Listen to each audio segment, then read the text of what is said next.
Hi, welcome to episode 22, second season of Vlog. Again, just to recap, at 43, nearly 44, trying to squat double body weight, and I've been having a crack at that for nearly 2 years now, and this is me kind of talking about how close or not close I'm getting to that. I suppose it's become more about the process, the journey, than it has about the actual achievement of the goal. So yeah, last couple of weeks have been feeling a lot more positive, a lot more encouraged by what's been going on, and I'm playing around with a traditional or has been proposed method of training, which is the SS 1x20. One exercise, 15, 16 exercises done for 20 reps, but just one set of those, and trying to look at building some robustness. Again, just a bit of a recap. The reason why I've tried that is when I've gone to more traditional forms of strength training, which is a lot lower reps, a lot higher weight, we're getting a lot of soft tissue injuries and not really being able to sustain any kind of lengthy period of time for training. However, at this moment in time, I'm about 6-7 weeks into, I'll probably say, consistent training, like minimum 2, usually 3 sessions per week. I'm feeling pretty good. In terms of training, I feel like I'm building robustness. I don't feel injured. I don't feel like I'm fighting it. I don't feel like I'm forcing myself to do any sessions at the minute or just getting through them. So yeah, I feel like in that respect, it's definitely paying some dividends. The golden question is, and the question that if anybody asks me about this, that they always ask with, how close are you to squatting double body weight? And at the moment, I don't know. And I'm not really worried about kind of measuring the proximity to that goal just yet, because at this point in time, I'm not chasing big gains in strength. I'm just preparing to have more intense training, which I then think will have those kind of close adaptations to becoming stronger.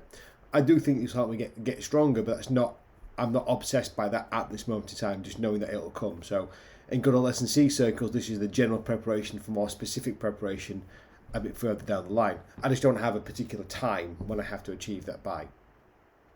But I kind of think there'll be a couple of points in time where I realise that I'm not really gaining a lot from carrying on with this form of training, and then need that more intense form of exercise to get more benefit from that. So where am I in terms of this particular training program? So I'm not talking too much about things at the minute. I'll just focus on squat velocity. So the rule I gave last week was, unlike the accepted way of doing yes is 1x20, once you can do the reps for 20 reps for 3 consecutive sessions, then you can move up in weight. Well, I said that doesn't really promote adaptation. It doesn't really encourage you to get stronger on each weight. You just keep going through the gears, if you like. So what I said was, I'm going to set a line in the sand under 100 kilos. I'm going to average 0.66 meters per second for a set before I move up to the next one.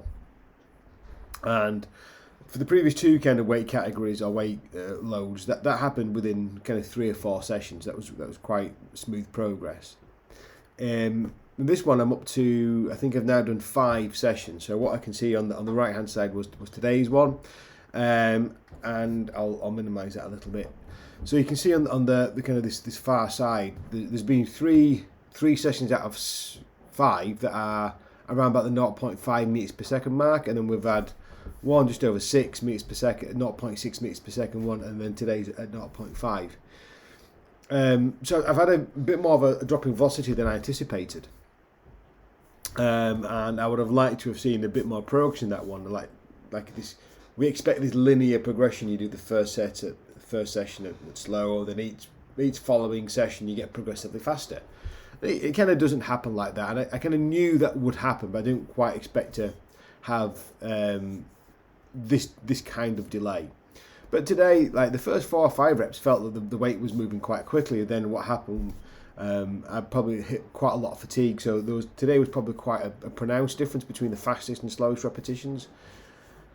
So what does that mean for me, and why do I care about that? So it tells me that I'm not really able to sustain those high force, high power outputs across the set. Now, if you then think about that, not in doing 1x20, but maybe doing 5x5.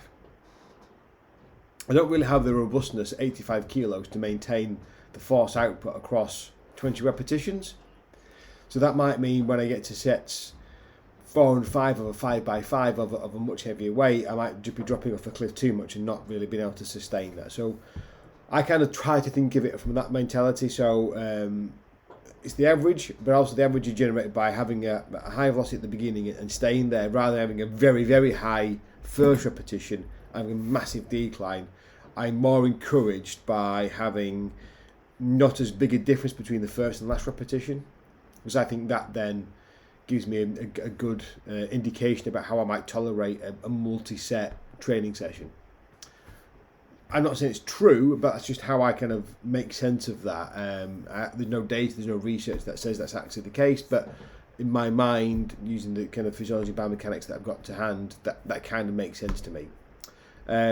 But the indications are there that I'm progressing. So, for example, in those 2-3 slower sessions, that my max velocity was 0.61, 0.62 meters per second, whereas the last the two faster sessions were above 0.72.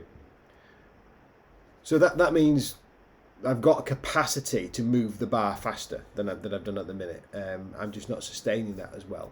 But I feel like today, like the first 5, 6, 7, 8 reps felt a lot better, and then the fatigue kicked in mid-set. So that encourages me that the next time I come back, which will be hopefully Friday, I might get into reps 10, 11, 12 before that drops off, and therefore that kind of peak, there's less of a decline compared to the peak velocity that I achieve. So that's kind of where I am at the minute. But it's being patient with that one. Like, it's quite easy in my mind at the minute to not put the weight up, even though I've done 5, 6 sessions at weight and done all 20 repetitions, because I don't have evidence that I've gotten stronger at this low before I move up. And that's really what it's about. If I can demonstrate that I can move the bar faster, consistently faster, then I know I've gotten stronger and I'm moving closer to my goal, and that's good, that's okay. And it's okay if it takes a bit of time. So yeah, it's kind of this approach, this kind of training is okay. Don't get me wrong, I'd rather not be doing 20 reps of something, but that's where I am, and that's what I'm doing. And at the minute, it seems to be doing the trick. In terms of kind of overall programming, 3 days a week on resistance training, weights, and then I'm doing 2 walk back sessions in a week in between those the 3 gym sessions. Then I'm trying to run once a week on a weekend. And again, I think that's working okay. My running isn't getting better, but I think hopefully eventually the walk bike sessions will start to bleed over a little bit. The running would get better, faster if I did more running. But if I run more, it has a massively negative effect on resistance training, squatting particularly. So I'm at peace with the fact that I don't run more frequently. I don't like running anyway, so it doesn't really make a difference. And it just having 30 minutes 3 times a week at that kind of zone 2 intensity is good for my long-term health, and whatever that's the case, I'll just keep on doing it. So everything at the minute seems to be going okay. A little bit stagnant this last week, but I'm hoping this time next week a bit more progress will be made.